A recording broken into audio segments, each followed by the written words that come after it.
Hi hello friends ನಮಸ್ಕಾರ. ನೀವು ನೋಡ್ತಾ ಇರೋದು ಪ್ರಿಫ್ಯೂಜರ್ಸ್ ಯೂಟ್ಯೂಬ್ ಚಾನಲ್. ಪ್ರಶ್ನೆ ಚಾನಲ್ ಎಲ್ಲರಿಗೂ ಸ್ವಾಗತ ಸುಸ್ವಾಗತ. ಇದೊಂದು ಹೊಸ ಉದ್ಯೋಗ ಮಾಹಿತಿ ಬಂದಿದೆ. ಕರ್ನಾಟಕ ಸರ್ಕಾರದ KSCCF ಅಲ್ಲಿ ನೇಮಕಾತಿ ನಡೆದಿದ್ದಾರೆ. ಕರ್ನಾಟಕ ರಾಜ್ಯ ಸಹಕಾರ ಗ್ರಾಹಕ ಮಂಡಳಿಯಲ್ಲಿ ನೇಮಕಾತಿ ಆರಂಭವಾಗಿದೆ. ಇಲ್ಲಿ PUC ಡಿಪ್ಲೊಮಾ ಡಿಗ್ರಿ ಆದ ಅರ್ಜಿಯನ್ನು ಸಲ್ಲಿಸಬಹುದಾಗಿದೆ. ವೇತನ 19,000ರಿಂದ 52,000ವರೆಗೆ ಇರ್ತಕ್ಕಂಥ ಹುದ್ದೆಗಳಾಗಿವೆ. ಪ್ರಥಮ ದರ್ಜೆ ಹಾಗೂ ಇನ್ನೂ ಅನೇಕ ಬೇರೆ ಬೇರೆ ಫಾರ್ಮಸ್ಟ್ರಿ ವಿಕ್ರಯ ಸಹಾಯಕ ಈ ರೀತಿ ಹುದ್ದೆ ಅರ್ಜಿ ಕರೆದಿದ್ದಾರೆ. ನಮಗೆ ಈ ವಿಡಿಯೋದಲ್ಲಿ ಈ ಹುದ್ದೆಗಳ ಬಗ್ಗೆ ಸಂಪೂರ್ಣ ಮಾಹಿತಿ ಹೇಳ್ತೀನಿ. ಇಲ್ಲಿ ಟೋಟಲ್ ಎಷ್ಟು ಪೋಸ್ಟ್ ಗಳಿವೆ, ಯಾರು ಅಪ್ಲೈ ಮಾಡಬೇಕಾಗುತ್ತೆ, ಎಜುಕೇಶನ್ ಹಾಗೂ ಸ್ಯಾಲರಿ, ಅರ್ಜಿಯನ್ನು ಹೇಗೆ ಸಲ್ಲಿಸಬೇಕು, ಆನ್ಲೈನ್ ಮೂಲಕ ಸಲ್ಲಿಸಿ ಕೊಟ್ಟಿದ್ದಾರೆ ಹಾಗೂ PDF ಅನ್ನು ಕೊಟ್ಟಿದ್ದಾರೆ. ಏನು ಮಾಹಿತಿ ಬಂತು ಅಂತ ಸಂಪೂರ್ಣ ನೋಡೋಣ. ವಿಡಿಯೋನ ಎಲ್ಲೂ ಸ್ಕಿಪ್ ಮಾಡದೆ ಕೊನೆ ತನಕ ನೋಡಿ. ಹಾಗೆ ಮಾಹಿತಿ ಇಷ್ಟ ಆದರೆ ಒಂದು ಲೈಕ್ ಮಾಡಿ ಮತ್ತು ಶೇರ್ ಮಾಡಿ, ನಿಮ್ಮ ಅನಿಸಿಕೆಯನ್ನು ಕಮೆಂಟ್ ಮಾಡಿ. ಹೊಸಬರು ಯಾರು ನಮ್ಮ ಚಾನಲ್ ನೋಡ್ತಾ ಇದ್ದಾರೆ ಅವ್ರು ನಮ್ಮ ಚಾನಲ್ ಸಬ್ಸ್ಕ್ರೈಬ್ ಮಾಡ್ಕೊಳ್ಳಿ. ಹಾಗೆ ಪಕ್ಕದಲ್ಲಿ ಇರತಕ್ಕಂಥ ಬೆಲ್ ಐಕಾನ್ ಅನ್ನು ನೋಡ್ಕೊಂಡ್ರೆ ನಾವು ಅಪ್ಲೋಡ್ ಮಾಡೋ ಪ್ರತಿಯೊಂದು ವಿಡಿಯೋ ತಮಗೆ ನೋಟಿಫಿಕೇಶನ್ ಆಗಿ ಬರ್ತವೆ. ಹೊಸ ಹೊಸ ಉದ್ಯೋಗ ಮಾಹಿತಿ ಕೂಡ ದೊರೆಯುತ್ತಿದೆ. ಓಕೆ ಫ್ರೆಂಡ್ಸ್, ಇದು KSCCF ನೇಮಕಾತಿ ಆಗಿದೆ. ಇಲ್ಲಿ ಹುದ್ದೆಗಳ ಹೆಸರು ಮತ್ತು ಫಾರ್ಮಸ್ಟ್ರಿ ಪ್ರಥಮ ದರ್ಜೆ ಗುಮಾಸ್ತರು ವಿಕ್ರಯ ಸಹಾಯಕ ಹುದ್ದೆ ಅರ್ಜಿ ಕರೆದಿದ್ದಾರೆ. ಉದ್ಯೋಗ ಸ್ಥಳ ಬೆಂಗಳೂರು ಇರುತ್ತದೆ. ಇಲ್ಲಿ ಒಟ್ಟು ಖಾಲಿ ಇರತಕ್ಕಂಥ ಹುದ್ದೆಗಳು 34 ಹುದ್ದೆ ಖಾಲಿವೆ. ಫಾರ್ಮಸ್ಟ್ರಿ 7, ಪ್ರಥಮ ದರ್ಜೆ ಗುಮಾಸ್ತರು 10 ಹುದ್ದೆ, ವಿಕ್ರಯ ಸಹಾಯಕರು 10 ಹುದ್ದೆ ಖಾಲಿವೆ.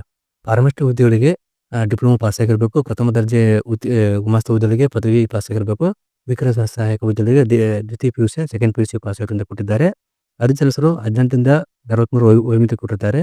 ಈ ಹುದ್ದೆಗೆ ಸ್ಯಾಲರಿ 19,000ರಿಂದ 37,000 ರೂಪಾಯಿ ಇರುತ್ತೆ. ವಿಕ್ರಯ ಸಹಾಯಕ ಹುದ್ದೆಗಳಿಗೆ ಫಾರ್ಮಸ್ಟ್ರಿಗೆ 25ರಿಂದ 52,000 ರೂಪಾಯಿ ಇರುತ್ತೆ. ಪ್ರಥಮ ದರ್ಜೆ ಮಾಸ್ತರಿಗೆ 21,000ರಿಂದ 45,000 ರೂಪಾಯಿ ಸ್ಯಾಲರಿ ಬರ್ತದೆ. ಆಯ್ಕೆ ವಿಧಾನ ಇದು. ನೀವು ಲಿಖಿತ ಪರೀಕ್ಷೆ ನಡೆಸ್ತಾರೆ. ಅದರ ಅಂಕಗಳು ಅದನ್ನು 1:5 ಅನುಪಾತ ಮೇಲೆ ಸಂದರ್ಶನ ಕೊಟ್ಟಿದ್ದಾರೆ. ಅರ್ಜಿಯನ್ನು ಆನ್ಲೈನ್ ಮೂಲಕ ಸಲ್ಲಿಸಬೇಕಾಗಿರುತ್ತದೆ. ಶುಲ್ಕ ಬ್ಯಾಂಕ್ 500 ಮತ್ತು 1,000 ರೂಪಾಯಿ ಶುಲ್ಕ ಇರುತ್ತದೆ. ಪಾವತಿ ಮಾಡಿದ ಆನ್ಲೈನ್ ಮೂಲಕ ಆಗಿರುತ್ತದೆ. ಡೇಟು ಜನವರಿ 9, 2026ರಿಂದ ಆರಂಭವಾಗಿದೆ. ಲಾಸ್ಟ್ ಡೇಟ್ ಫೆಬ್ರವರಿ 7, 2026 ಆಗಿದೆ. ಅಕ್ಷರಿತ ಅರ್ಜಿಯನ್ನು ಆನ್ಲೈನ್ ಮೂಲಕ ಸಲ್ಲಿಸಬಹುದು. ಇವಾಗ ಅಕ್ಷರವಂತ PDF ಮತ್ತು ವೆಬ್ಸೈಟ್ ಅರ್ಜಿ ಲಿಂಕ್ ಸಲ್ಲಿಸಬೇಕು ನೋಡೋಣ. ವಿಡಿಯೋಲ್ಲಿ ಸ್ಕಿಪ್ ಮಾಡಿ ನೋಡಿ. ಕೊನೆಗೆ ಮಾಹಿತಿ ಇಷ್ಟ ಆದ್ಮೇಲೆ ನಿಮ್ಮ ಫ್ರೆಂಡ್ಸ್ ಪುಟ್ಟವರಿಗೆ ವಿಡಿಯೋನ ಶೇರ್ ಮಾಡಿ. ಓಕೆ, ಇದು ಅಕ್ಷರವಂತ PDF ಆಗಿದೆ. ಕರ್ನಾಟಕ ರಾಜ್ಯ ಸಹಕಾರ ಗ್ರಾಹಕ ಮಂಡಳಿ ನೇಮಕ ಅಂತ ಕೊಟ್ಟಿದ್ದಾರೆ. ಡೇಟ್ 8/1/2026 ಕೊಟ್ಟಿದ್ದಾರೆ. ನೇಮಕಾತಿ ಪತ್ರ ಕೊಟ್ಟಿದ್ದಾರೆ. ಇಲ್ಲಿ ಆನ್ಲೈನ್ ಮೂಲಕ ಅರ್ಜಿ ಸಲ್ಲಿಸಬೇಕು. ಒಟ್ಟು 34 ಹುದ್ದೆ ಖಾಲಿವೆ. ಕರ್ನಾಟಕ ರಾಜ್ಯ ಸಹಕಾರ ಗ್ರಾಹಕ ಮಂಡಳಿ ನೇಮಕಾತಿ ಅಂತ ಕೊಟ್ಟಿದ್ದು ಇದು ಅಫಿಷಿಯಲ್ ವೆಬ್ಸೈಟ್ ಆಗಿದೆ. ಇಲ್ಲಿಂದ ತಾವು ಅರ್ಜಿಯನ್ನು ಸಲ್ಲಿಸಬೇಕು ಆನ್ಲೈನ್ ಮೂಲಕ. ಇಲ್ಲಿ ಟೋಟಲ್ ಇರತಕ್ಕಂಥ ಹುದ್ದೆಗಳು ಫಾರ್ಮಸ್ಟ್ರಿ ಹುದ್ದೆಗಳು 7 ಹುದ್ದೆ ಖಾಲಿವೆ. ಸ್ಯಾಲರಿ 25,800ರಿಂದ 52,650 ರೂಪಾಯಿ ಇರ್ತದೆ. ಇಲ್ಲಿ ಕಾಸ್ಟ್ ವೈಸ್ ಹುದ್ದೆ ಕೊಟ್ಟಿದ್ದಾರೆ. ನಿಮ್ಗೆ ಯಾವ ಕಾಸ್ಟ್ ಬಟ್ಟು ನೋಡ್ಕೊಂಡು ಅಪ್ಲೈ ಮಾಡ್ಬೋದು. ಪ್ರಥಮ ದರ್ಜೆ ಗುತ್ತಿಗೆದಾರರು 21,400ರಿಂದ 45,300 ರೂಪಾಯಿ ಪರ್ಮನೆಂಟ್ ಆಗುತ್ತೆ. 10 ಹುದ್ದೆ ಖಾಲಿವೆ. ಇಲ್ಲಿ ಕಾಸ್ಟ್ ವೈಸ್ ಕೊಟ್ಟಿದ್ದಾರೆ. ನೀವು ಯಾವ ಕಟ್ಟಿಗೆ ಬಟ್ಟು ನೋಡ್ಕೊಂಡು ಅಪ್ಲೈ ಮಾಡ್ಬೋದು. ಹಾಗೆ ವಿಕ್ರಯ ಸಹಾಯಕ ಹುದ್ದೆಗಳು 19,950ರಿಂದ 37,900 ಸಾಧ್ಯ ಇರುತ್ತೆ. 16 ಪೋಸ್ಟ್ ಇವೆ. ಇಲ್ಲಿ ಕಾಸ್ಟ್ ವೈಸ್ ಕೊಟ್ಟಿದ್ದಾರೆ ಎಷ್ಟೆಷ್ಟಿವೆ ಅಂತ. ಹಾಗೆ ಮತ್ತೆ ವಿಕ್ರಯ ಸಹಾಯಕ ಹುದ್ದೆಗಳಲ್ಲಿ 19,950ರಿಂದ 37,900 ರೂಪಾಯಿ ಸಾಧ್ಯ ಇರುತ್ತೆ. 1 ಹುದ್ದೆ ಖಾಲಿ ಇದೆ. ಇಲ್ಲಿ ಇದು ಕರ್ನಾಟಕ ರಾಜ್ಯ ಮಟ್ಟದ ಕಲ್ಯಾಣ ಕರ್ನಾಟಕ ಆಗಿದೆ. 1 ಹುದ್ದೆ ಖಾಲಿ ಕೊಟ್ಟಿದ್ದಾರೆ. ಈ 2 ಹುದ್ದೆ ಖಾಲಿ ಇಲ್ಲಿ ಅಪ್ಲೈ ಮಾಡೋದು. ಇಲ್ಲಿ ಕಾಸ್ಟ್ ವೈಸ್ ಕೊಟ್ಟಿದ್ದಾರೆ. ಯಾವ ಕಾಸ್ಟ್ ಯಾವಿವೆ ಅಂತ ಮೀಸಲಾತಿ ಕೂಡ ಕೊಟ್ಟಿದ್ದಾರೆ. ವಿದ್ಯಾರ್ಥಿ ಕೊಟ್ಟಿದ್ದರಲ್ಲಿ ಈ ಹುದ್ದೆಗೆ ಫಾರ್ಮಸ್ಟ್ರಿ ಹುದ್ದೆಗೆ ಅಪ್ಲೈ ಮಾಡಬೇಕಾದ್ರೆ ಸರ್ಕಾರದ ಅಂಗೀಕೃತ ಸಂಸ್ಥೆಯಿಂದ ಡಿಪ್ಲೊಮಾ ಇನ್ ಫಾರ್ಮಸ್ಟ್ರಿ ಪಾಸ್ ಆಗಿರಬೇಕು ಅಥವಾ ಕಂಪ್ಯೂಟರ್ ಆಪರೇಟರ್ ಅದು ಬೇಕಂತ ಕೊಟ್ಟಿದ್ದಾರೆ. ಕನ್ನಡವನ್ನು ಓದುವ ಮತ್ತು ಸಾಮರ್ಥ್ಯ ಜೊತೆಗೆ ಕನ್ನಡ ಜ್ಞಾನ, ಬರೆಯುವಿಕೆ, ಕನ್ನಡವನ್ನು ಸ್ವಚ್ಛವಾಗಿ ಮಾತನಾಡಬೇಕು ಅದು ಅರ್ಥ ಮಾಡಿಕೊಳ್ಬೇಕಂತ ಕೊಟ್ಟಿದ್ದಾರೆ. ಪ್ರಥಮ ದರ್ಜೆ ಗುಮಾಸ್ತ ಹುದ್ದೆಗಳಿಗೆ ಭಾರತ ಕಾನೂನಲ್ಲಿ ಸಾಧನೆಯಾದ ವಿದ್ಯಾರ್ಥಿಗಳಿಂದ ಯಾವುದೇ ಪದವಿಯನ್ನು ತೇರ್ಗಡೆಯನ್ನು ಯಾವುದೇ ಡಿಗ್ರಿ ಪಾಸ್ ಅಪ್ಲೈ ಮಾಡೋದು. ಜೊತೆಗೆ ಕಂಪ್ಯೂಟರ್ ಅಪ್ಲಿಕೇಶನ್ಸ್ ಜ್ಞಾನ ಇರಬೇಕು. ಕನ್ನಡ ಓದುವ, ಬರೆಯುವ ಮತ್ತು ಮಾತನಾಡುವ ಸಾಮರ್ಥ್ಯ ಇರಬೇಕು ಅಂತ ಕೊಟ್ಟಿದ್ದಾರೆ. ವಿಕ್ರಯ ಸಹಾಯಕ ಹುದ್ದೆಗೆ ದ್ವಿತೀಯ PUC ಸೆಕೆಂಡ್ PUC ಪಾಸ್ ಆಗಿರಬೇಕು. ಜೊತೆಗೆ ಕಂಪ್ಯೂಟರ್ ಬರಬೇಕಂತ ಕೊಟ್ಟಿದ್ದಾರೆ. ಇವರು ಕೂಡ ಕನ್ನಡ ಓದಲು ಮತ್ತು ಬರೆಯಲು ಮತ್ತು ಮಾತನಾಡಲು ಬರಬೇಕಂತ ಕೊಟ್ಟಿದ್ದಾರೆ. ಹಾಗೂ ವಯೋಮಿತಿ ಕೊಟ್ಟಿದ್ದಾರೆ. ವಯೋಮಿತಿ ಎಷ್ಟೆಷ್ಟಿವೆ ಅಂದರೆ ಸಾಮಾನ್ಯ ವರ್ಗದವರಿಗೆ 18ರಿಂದ 38 ರೂಪಾಯಿ ಕೊಟ್ಟಿರ್ತಾರೆ. ಪ್ಲಸ್ ಇದು 3 ಇರುತ್ತೆ. ಪ್ರವರ್ಗ 2A, 2B, 3A, 3B ಅವರಿಗೆ 18ರಿಂದ 41 ಕೊಟ್ಟಿರ್ತಾರೆ. ಆಮೇಲೆ ಪರಿಶಿಷ್ಟ ಜಾತಿ, ಪರಿಶಿಷ್ಟ ಪಂಗಡದವರಿಗೆ 43 ವಯೋಮಿತಿ ಇರುತ್ತದೆ. ನೋಡ್ಕೊಂಡು ಅಪ್ಲೈ ಮಾಡ್ಬೋದು.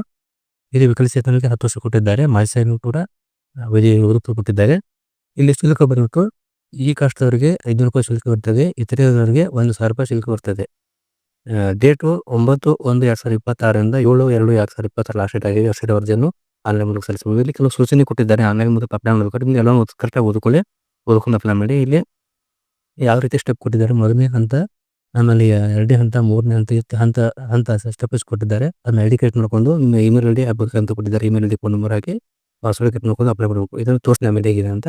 ಆಮೇಲೆ ಸಹಿ ಮತ್ತು ಫೋಟೋ ಮತ್ತು ಸಹಿ 2 ಒಂದರಲ್ಲಿ ಬರುವಂತೆ ಸ್ಕ್ಯಾನ್ ಮಾಡಿ ಅಪ್ಲೋಡ್ ಮಾಡ್ಬೇಕಂತ ಕೊಟ್ಟಿದ್ದಾರೆ. ಸೈಜ್ ಕೂಡ ಕೊಟ್ಟಿದೆ ಅಂತ. ಆಮೇಲೆ ರಿಜಿಸ್ಟ್ರೇಷನ್ ಆದ ನಂತರ ನಿಮ್ಮ ಸೆಲ್ಫ್ ಹಾಕಬೇಕಂತ ಕೊಟ್ಟಿದ್ದಾರೆ. ಅಪ್ಲೋಡ್ ಫಾರ್ಮ್ ಕೂಡ ಇಲ್ಲಿ ಕೆಳಗಡೆ ಇದೆ ಫಾರ್ಮ್ ಅದು ಅಪ್ರೂವಲ್ ಅಂತ ಕೊಟ್ಟಿದ್ದಾರೆ. ಈ ರೀತಿ ಕೊಟ್ಟಿದ್ದಾರೆ. ನೇಮಕಾತಿ ಅರ್ಹತೆ ಕೊಟ್ಟಿದ್ದಾರೆ ಏನಿದೆ ಅಂತ ಒಂದ್ಸಾರಿ ಓದ್ಕೊಳ್ಳೋದನ್ನು. ನೇಮಕಾತಿ ಅನರ್ಹತೆ ಕೂಡ ಕೊಟ್ಟಿದ್ದಾರೆ. ಇದನ್ನು ಓದಿಕೊಳ್ಳಿ. ಆಯ್ಕೆ ವಿಧಾನ ಯಾವ ರೀತಿ ಇದೆ ಅದನ್ನು ಕೂಡ ಓದಿಕೊಳ್ಳಿ. ಲಿಖಿತ ಪರೀಕ್ಷೆ ಯಾವಿದೆ ಅಂದ್ರೆ ಪ್ರಶ್ನೆ ಪತ್ರಿಕೆ ಕೊಟ್ಟಿದ್ದಾರೆ. ಕನ್ನಡ ಭಾಷೆ 50 ಅಂಕದ್ದು, ಸಾಮಾನ್ಯ ಆಂಗ್ಲ ಭಾಷೆ 25 ಅಂಕದ್ದು, ಸಾಮಾನ್ಯ ಜ್ಞಾನ 25 ಅಂಕದ್ದು, ಸಹಕಾರಿ ವಿಷಯ 50 ಅಂಕದ್ದು, ಭಾರತ ಸಂವಿಧಾನ 25 ಅಂಕದ್ದು, ಸಮಾಜ ಚಟುವಟಿಕೆ ಹಾಗೂ ವಸ್ತುನಿಷ್ಠ 25 ಅಂಕದ್ದು. ಟೋಟಲ್ ಆಗಿ 2 ವರ್ಷದ ಎಕ್ಸಾಮ್ ಬರ್ತದೆ. ಇಲ್ಲಿ ಆನ್ಲೈನ್ ಅಪ್ಲೋಡ್ ಯಾವ ರೀತಿ ನೀವು ಕಾಲ್ ಲೆಟರ್ ತಗೋಬೇಕು ಅದನ್ನು ಕೂಡ ಕೊಟ್ಟಿದ್ದಾರೆ. ಜಾತಿ ಮೀಸಲಾತಿ ಬಗ್ಗೆ ಪ್ರಮಾಣ ಪತ್ರ ಕೊಟ್ಟಿದ್ದಾರೆ ಯಾವಿದೆ ಅಂತ ನೋಡ್ಕೊಳ್ಳೋದು. ಇಲ್ಲಿ ಗ್ರಾಮೀಣ ಅಭ್ಯರ್ಥಿಗಳು ಕೊಟ್ಟಿದ್ದಾರೆ. ವಿಕಲಚೇತನ ಅಭ್ಯರ್ಥಿಗಳಿಗೆ ವಿಧಿವೇರು ಅನುಚ್ಛೇದ ಇದು ಕಲ್ಯಾಣ ಕರ್ನಾಟಕದಂತ ಒಂದು ಇಂಪಾರ್ಟೆಂಟ್ ಆಗಿದೆ. ವಿಶೇಷ ಸೂಚನೆ ಕೊಟ್ಟಿದ್ದನ್ನು ಕೂಡ ಯಾವ ರೀತಿ ನೀವು ಫೋಟೋ ಸೈನ್ ಅಪ್ಲೋಡ್ ಅದನ್ನು ಕೂಡ ಕೊಟ್ಟಿದ್ದಾರೆ ಓದ್ಕೊಳ್ಳೋದನ್ನ. ಅಭ್ಯರ್ಥಿ ಹೆಚ್ಚುವರಿ ಮಾಹಿತಿ ಇದನ್ನು ಕೂಡ ಎಲ್ಲವನ್ನು ಹುಡುಕಬೇಕಾಗುತ್ತೆ. ಹೋಗೋಣ ಮಾಡಿ ಭದ್ರತಾ ಠೇವಣಿಯಲ್ಲಿ ಕೊಟ್ಟಿದ್ದಾರೆ. ಇಲ್ಲಿ ಆಗಲೇ ಕೊಟ್ಟಂತ ಫಾರ್ಮ್ ಕೊಟ್ಟಿದ್ದಾರೆ. ನಿಮ್ಗೆ ಯಾವ ಫಾರ್ಮ್ ಬರುತ್ತಾ ಹುಡುಕೊಂಡು ಅಪ್ಲೋಡ್ ಮಾಡಿ ಜನರಲ್ ಮೆರಿಟ್ ಅಭ್ಯರ್ಥಿಗಳಿಗೆ ಮೇಲುಸ್ತರಕ್ಕೆ ಸಲ್ಲಿಸರ ಸೇರಲೆವೆಂದು ದೃಢೀಕರಣ ಪ್ರಮಾಣ ಪತ್ರ ಕೊಟ್ಟಿದ್ದಾರೆ. ಹಾಗೂ ಪ್ರಮಾಣ ಪತ್ರ ಘೋಷಣೆ ಇದು ಸೆಲ್ಫ್ ಟೆಕ್ಸ್ಟಿನ ಫಾರ್ಮ್ ಆಗಿರುತ್ತೆ. ಇದನ್ನು ಪ್ರಿಂಟ್ ತಗೊಂಡು ಎಲ್ಲ ಮಾಡಬೇಕಾಗತ್ತೆ. ಇದು ಗ್ರಾಮೀಣ ಅಭ್ಯರ್ಥಿಯ ಪ್ರಮಾಣ ಪತ್ರ ಆಗಿರುತ್ತೆ. ಇದನ್ನು ತಗೋಬಹುದು. ಈ ಪ್ರತಿಯೊಂದು ಫಾರ್ಮ್ ಕೊಟ್ಟಿದ್ದಾರೆ. ನಿಮ್ಗೆ ಯಾವ ಫಾರ್ಮ್ ಬರುತ್ತೆ ಅದನ್ನ ಅಪ್ಲಿಕೇಬಲ್ ಇರುತ್ತೆ ಅದನ್ನ ತಗೊಂಡು ಸ್ಕ್ಯಾನ್ ಮಾಡಿ ಅಪ್ಲೋಡ್ ಮಾಡಬೇಕಾಗುತ್ತೆ. ಇಲ್ಲಿ TATವರೆಗೆ ನಮೂನೆ ಅಂತ ಕೊಟ್ಟಿದ್ದಾರೆ. ಇಲ್ಲಿ ಕ್ಯಾರೆಕ್ಟರ್ ಸರ್ಟಿಫಿಕೇಟ್ ಐತಿ, ಪರ್ಸನ್ ಸಿಕ್ತಿ ಡಿಸಬಿಲಿಟಿ ಕೊಟ್ಟಿದ್ದಾರೆ. ಇದು ಹ್ಯಾಂಡಿಕ್ಯಾಪ್ ಬರ್ತಾ ಅಂತಕ್ಕಂಥ ಫಾರ್ಮ್ ಆಗಿದೆ. ಪ್ರಸ್ತುತ ಸೇವೆದವರಿಗೆ ಫಾರ್ಮ್ ಆಗಿದೆ. ಈ ರೀತಿ ಫಾರ್ಮ್ ಕೊಟ್ಟಿದ್ದಾರೆ. ಎಲ್ಲವನ್ನು ಕರೆಕ್ಟಾಗಿ ನೋಡ್ಕೊಂಡು ಫಿಲ್ಅಪ್ ಮಾಡಿ ಅರ್ಜಿ. ಯಾಕಂದ್ರೆ ಇದು ನೋಟಿಫಿಕೇಶನ್ ಇದೆ. ಇಲ್ಲಿ ರಿಜಿಸ್ಟರ್ ಕೊಟ್ಟಿದ್ದಾರೆ ಯಾವ ರೀತಿ ರಿಜಿಸ್ಟರ್ ಮಾಡ್ಕೋಬೇಕು ಅಂತ. ಇದು ಮೇನ್ ಲಿಂಕ್ ಆಗಿದೆ ಅಪ್ಲೈ ಮಾಡೋದು.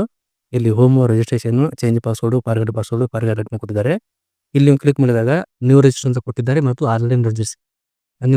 ನ್ಯೂ ರಿಜಿಸ್ಟರ್ ತಗೋಬೇಕಾಗುತ್ತೆ. ಈ ರೀತಿ ಫಾರ್ಮ್ ಬರುತ್ತೆ. ಅದು ನ್ಯೂ ರಿಜಿಸ್ಟರ್ ಅಂದ್ರೆ ಇಲ್ಲಿ ನಿಮ್ಮ ಹೆಸರು ಹಾಕಬೇಕಾಗುತ್ತೆ. ತಂದೆ ಹೆಸರು, ತಾಯಿ ಹೆಸರು, ಆಮೇಲೆ ಸಂಗಾತಿ ಮದುವೆ ಆಗಿದ್ದು ಸಂಗಾತಿ ಹೆಸರು, ಡೇಟ್ ಆಫ್ ಬರ್ತ್, ಜೆಂಡರ್ ಮೇಲ್ ಇದ್ರೆ ಮೇಲ್, ಫೀಮೇಲ್ ಇದ್ರೆ ಫೀಮೇಲ್ ಹಾಕಿ, ಆಧಾರ್ ನಂಬರ್ ಹಾಕಿ, ಮೊಬೈಲ್ ನಂಬರು, ಇಮೇಲ್ ID ಆಮೇಲೆ ಮತ್ತೊಮ್ಮೆ ಇಮೇಲ್ ಹಾಕಬೇಕಾಗುತ್ತೆ. ಇಲ್ಲಿರ್ತಕ್ಕಂಥ ಕ್ಯಾಪ್ಚಾ ಹಾಕಿ ಇಲ್ಲಿ ಸಬ್ಮಿಟ್ ಡಿಕ್ಲೇಷನ್ ಓದ್ಕೊಂಡು ಎಡ್ರ್ ಅಂತ ಕ್ಲಿಕ್ ಮಾಡಿ ಸಬ್ಮಿಟ್ ಮಾಡಿದ್ರೆ ರಿಜಿಸ್ಟರ್ ಆಗುತ್ತೆ. ರಿಜಿಸ್ಟರ್ ಆದ್ಮೇಲೆ ಮತ್ತೆ ಇಲ್ಲಿ ಲಾಗಿನ್ ಪೇಜ್ ಬರುತ್ತೆ. ಇಲ್ಲಿ ಬಂದು ಲಾಗಿನ್ ಪೇಜ್ ಹೋಗಬೇಕಾಗುತ್ತೆ. ಲಾಗಿನ್ ನಿಮ್ಮ ID ಪಾಸ್ವರ್ಡ್ ಬಂದಿರುತ್ತೆ. ID ಪಾಸ್ವರ್ಡ್ ಹಾಕಿ ಇಲ್ಲಿ ರಿಜಿಸ್ಟರ್ ID ಬಂದಿರುತ್ತೆ. ಪಾಸ್ವರ್ಡ್ ನೀವು ಕೊಟ್ಟಿರ್ತಕ್ಕಂಥ ಪಾಸ್ವರ್ಡ್ ಬಂದಿರುತ್ತೆ. ಪಾಸ್ವರ್ಡ್ ಇಲ್ಲಿ ಕ್ಯಾಪ್ಚಾ ಹಾಕಿ ಸಬ್ಮಿಟ್ ಮಾಡಿದ್ರೆ ಅಪ್ಲಿಕೇಶನ್ ಫಾರ್ಮ್ ಓಪನ್ ಆಗುತ್ತೆ. ಸ್ಟೆಪ್ ವೈಸ್ ಕೊಟ್ಟಿದ್ರೆ ಅದನ್ನಲ್ಲಿಂದ ಫಿಲ್ಅಪ್ ಮಾಡಿ ಅರ್ಜಿ ಹಾಕಬೇಕಾಗುತ್ತೆ. ಆಮೇಲೆ ಅವ್ರು ಕೇಳಿದಂಥ ಡಾಕ್ಯುಮೆಂಟನ್ನು ಸ್ಕ್ಯಾನ್ ಮಾಡಿ ಅಪ್ಲೋಡ್ ಮಾಡಬೇಕಾಗುತ್ತೆ. ಲಾಸ್ಟ್ಲಿ ಪೇಮೆಂಟ್ ಬರುತ್ತೆ. ಪೇಮೆಂಟ್ ಆದ ನಂತರ ತಾವು ಪ್ರಿವ್ಯೂ ನೋಡ್ಕೊಂಡು ಸರಿ ಚೆಕ್ ಮಾಡಿ ನೋಡ್ಕೊಂಡು ಅರ್ಜಿಯನ್ನು ಪ್ರಿಂಟ್ ತೆಗೆದು ಇಟ್ಕೋಬೇಕಾಗುತ್ತೆ. ಓಕೆ ಫ್ರೆಂಡ್ಸ್, ಒಂದು ಸಣ್ಣ ಮಾಹಿತಿ ಆಗಿದೆ. ಕರ್ನಾಟಕ ರಾಜ್ಯ ಸಹಕಾರ ಗ್ರಾಹಕರ ಮಂಡಳಿಯಿಂದ ನೇಮಕಾತಿ ಮಾಡಕ್ಕಂತ ಒಂದು ಉದ್ಯೋಗ ಇತ್ತು. ತಮಗೆ ಯಾರ್ಯಾರು ಇಂಟ್ರೆಸ್ಟ್ ಇರೋರು ಅರ್ಜಿಯನ್ನು ಸಲ್ಲಿಸಬಹುದು. ಒಂದ್ಸಾರಿ PDF ಓದ್ಕೊಳ್ಳಿ. ಓದ್ಕೊಂಡು ಆಮೇಲೆ ಅರ್ಜಿಯನ್ನು ಆನ್ಲೈನ್ ಮೂಲಕ ಸಲ್ಲಿಸಬಹುದು. ತಮಗೆ ಈ ಮಾಹಿತಿ ಇಷ್ಟ ಆಗಿದೆ ಅನ್ಕೋತೀನಿ. ಇಷ್ಟ ಆದರೆ ಒಂದು ಲೈಕ್ ಮಾಡಿ ಮತ್ತು ಶೇರ್ ಮಾಡಿ, ನಿಮ್ಮ ಕಮೆಂಟ್ ಮಾಡಿ. ವಿಡಿಯೋ ನೋಡಬೇಕು. ತುಂಬ ಧನ್ಯವಾದಗಳು. Thanks for watching. Jai Hind, Jai Karnataka.